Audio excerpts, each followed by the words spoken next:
My dad and I hadn't spoken for a couple of years because of some incidents and disagreements that were unforgivable, in my opinion, at the time.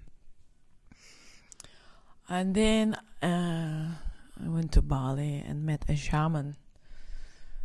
And he said to me, okay, so you are looking for true love. Do you want to hear how you can find it? What you need to do to get it? I said, yeah, sure. And he said, you need to do 3 things. And he said, work on the relationship with your mom. I didn't really feel like doing that. And work on the relationship with your dad. I for sure didn't want to go there because we weren't even talking. And the last one was work on your self-worth. Those were 3 things I like. The self-worth, I thought I already had all of that and didn't need that. I didn't want to go there. His words did stuck into my mind. And I don't know, somewhere along the way, I had worked so hard on myself and was still avoiding this issue with my dad, which this shaman had told me was the key for true love. So I thought it might be a good idea to reach out and touch, but we didn't talk. We hadn't talked for such a long time, so I didn't know how to start or what to do. And then a miracle happened. After 2 years of nothing, silence, radio silence, I got an email from my dad on my birthday wishing me happy birthday. And I thought, okay, this is my chance. I have now a reason to reconnect with him. And he was reaching out, not just to me, but to all of our family. And he was explaining why he was absent.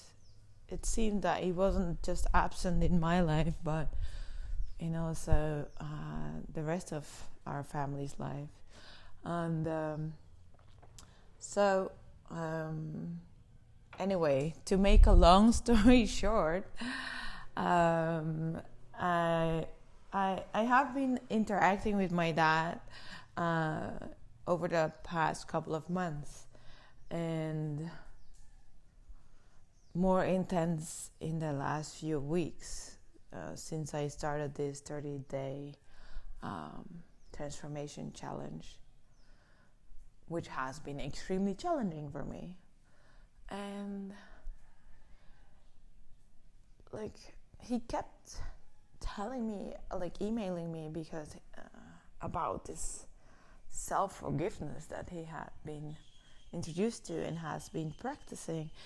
And I didn't really know what he was talking about, and I was also not really interested in it.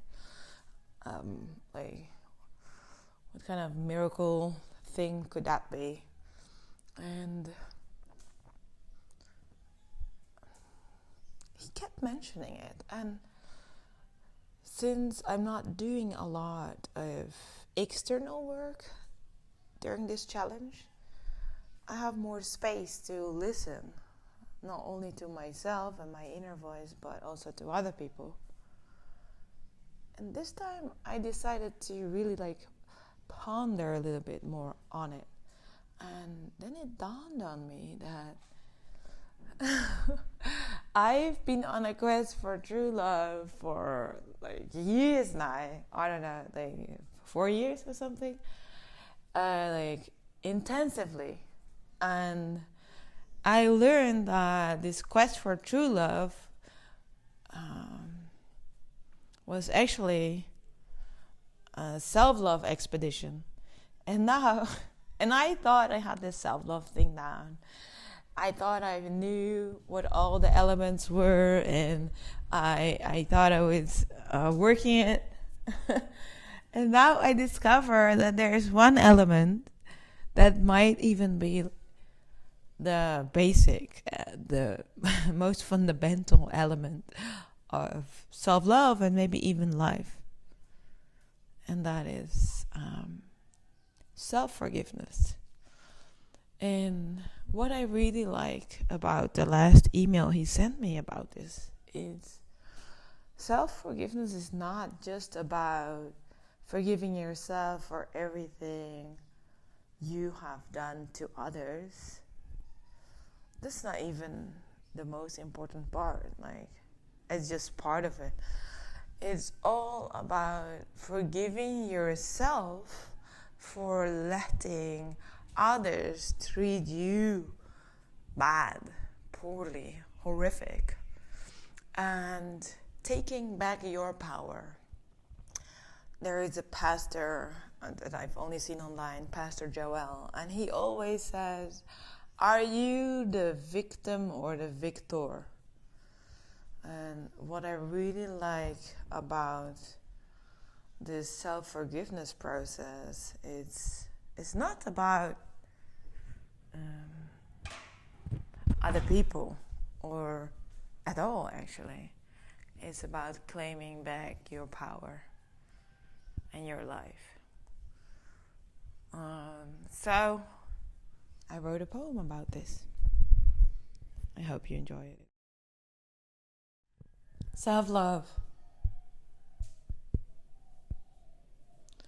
We talk about love like we take it for granted. Self-love, though, is a bit more complicated, even to imagine. What does it really mean to love yourself? I thought I knew what self-love was, except how much do you really love yourself when the relationship you are in is so destructive that you wish you were dead? Self-love isn't something to be taken lightly. It's the most important thing for your life. And in the airplanes, they know this. Ding dong. In case of an emergency, take care of yourself first. Make sure you can at least breathe. And then you can take care of others. This is something I was never taught. My parents did the opposite. They literally sacrificed their health and almost didn't make it.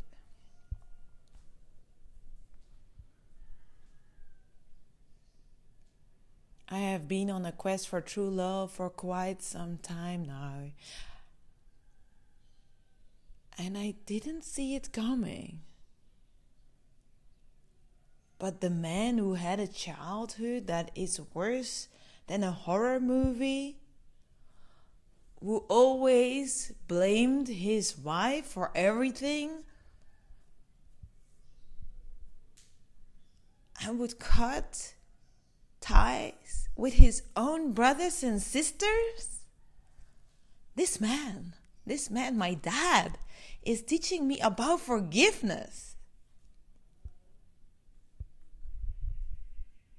I'm learning that you can treat the symptoms of life all you want, but you need to go to the root cause. Because you can't live a happy life if you are full of blame, shame, and remorse. It's like a heavy weight pressing on your shoulders every day, weighing you down really bad, and at times even makes you want to drown yourself in misery.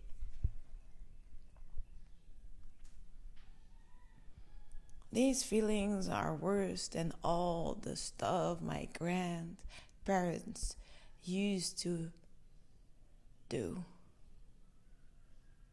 hit my dad with.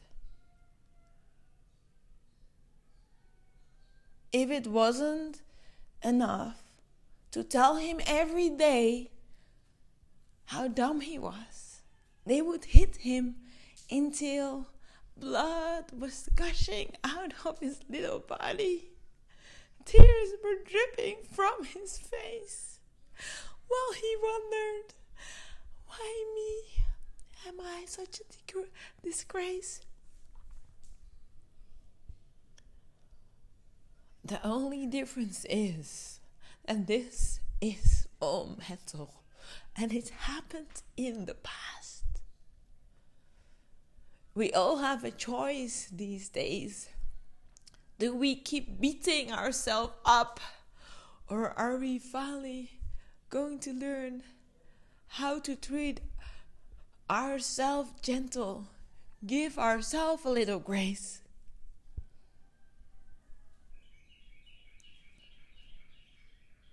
My dad chose to forgive them, to forgive himself for all that he did to others, and more importantly, what he let others do to him. Now he is showing me how it's done. I believe there is no self-love without forgiveness, thanks to him. And like everything in life, it has to start with yourself. So let's go back a little bit in time. My dad checked out emotionally when I was 12. This is the moment when we lost him. And along the way, I also lost myself. Strange enough, it feels like the circle is being completed now. Because in the past few weeks, I have also died. The only difference is that it wasn't the person who I truly am, but the little girl that did everything within her power to survive. Most of my life I was blind. I had no time to really see myself. I wanted to try but wasn't sure how. I couldn't look at the reality of life. The way we as human species treat one another was just way too painful for me. And now that I came back to life, my own dad also seemed to have woken up, no better yet, to thrive. And he is leading the way for me. He is showing me a different way of living. He lets me know that everything is already there for and within me. And that the only thing I need to do is be. I forgive myself. And you too, Daddy.